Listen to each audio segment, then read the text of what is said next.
Recording by Andrea Fiore. Chapter 1. Right Principles. It is wise to know what comes first and what to do first. To begin anything in the middle or at the end is to make a muddle of it.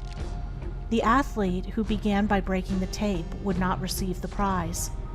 He must begin by facing the starter and toeing the mark, and even then a good start is important if he is to win. The pupil does not begin with algebra and literature, but with counting and ABC. So in life, the businessmen who begin at the bottom achieve the more enduring success, and the religious men who reach the highest heights of spiritual knowledge and wisdom are they who have stooped to serve a patient apprenticeship to the humbler tasks, and have not scorned the common experiences of humanity or overlooked the lessons to be learned from them.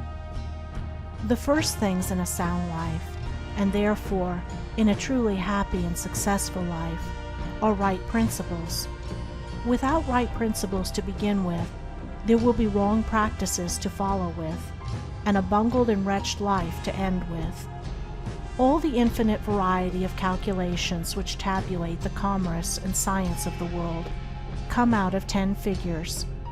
All the hundreds of thousands of books which constitute the literature of the world and perpetuate its thought and genius are built up from the 26 letters. The greatest astronomer cannot ignore the 10 simple figures. The profoundest man of genius cannot dispense with the 26 simple characters. The fundamentals of all things are few and simple, yet without them there is no knowledge and no achievement. The fundamentals, the basic principles in life or true living, are also few and simple, and to learn them thoroughly and study how to apply them to all the details of life is to avoid confusion and to secure a substantial foundation for the orderly building up of an invincible character and a permanent success, and to succeed in comprehending those principles in their innumerable ramifications in the labyrinth of conduct is to become a master of life. The first principles in life are principles of conduct. To name them is easy. As mere words, they are on all men's lips. But as fixed sources of action, admitting of no compromise, few have learned them. In this short talk, I will deal with 5 only of these principles. These 5 are amongst the simplest of the root principles of life, but they are also those that come nearest to the everyday life, for they touch the artisan, the businessman, the householder, the citizen at every point. No one of them can be dispensed with but at severe cost, and he who perfects himself in their application will rise superior to many of the troubles and failures of life, and will come into these springs and currents of thought which flow harmoniously toward the regions of enduring success. The first of these principles is duty. A much hackneyed word, I know, but it contains a rare jewel for him who will seek it by assiduous application. The principle of duty means strict adherence to one's own business, and just as strict non-interference in the business of others. The man who is continually instructing others, gratis, how to manage their affairs, is the one who most mismanages his own. Duty also means undivided attention to the matter in hand, intelligent concentration of the mind on the work to be done. It includes all that is meant by thoroughness, exactness, and efficiency. The details of duties differ with individuals, and each man should know his own duty better than he knows his neighbor's, and better than his neighbor knows his. But although the working details differ, the principle is always the same. Who has mastered the demands of duty? Honesty is the next principle. It means not cheating or overcharging another. It involves the absence of all trickery, lying, and deception by word, look, or gesture. It includes sincerity, the saying what you mean, and the meaning what you say. It scorns cringing policy and shining compliment. It builds up good reputations, and good reputations build up good businesses, and bright joy accompanies well-earned success. Who has scaled the heights of honesty? Economy is the third principle. The conservation of one's financial resources is merely the vestibule leading towards the more spacious chambers of true economy.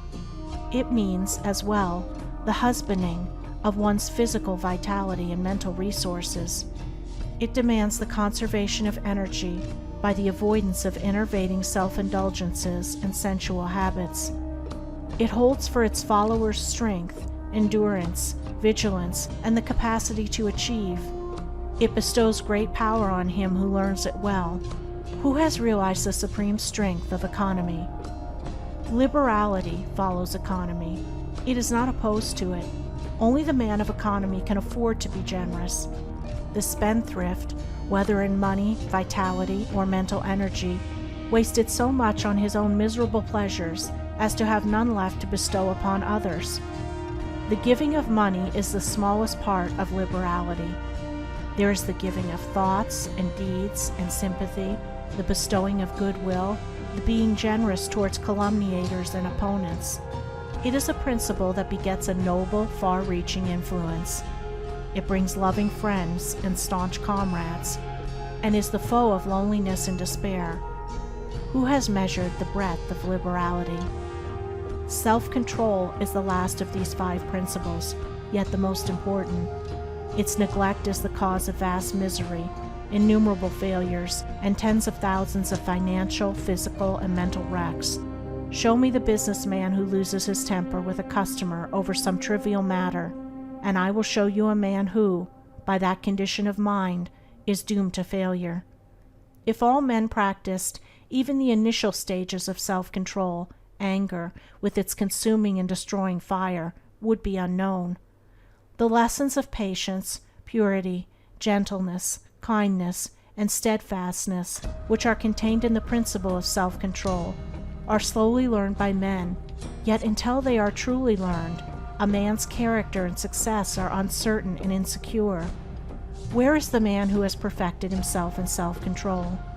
Where he may be, he is a master indeed.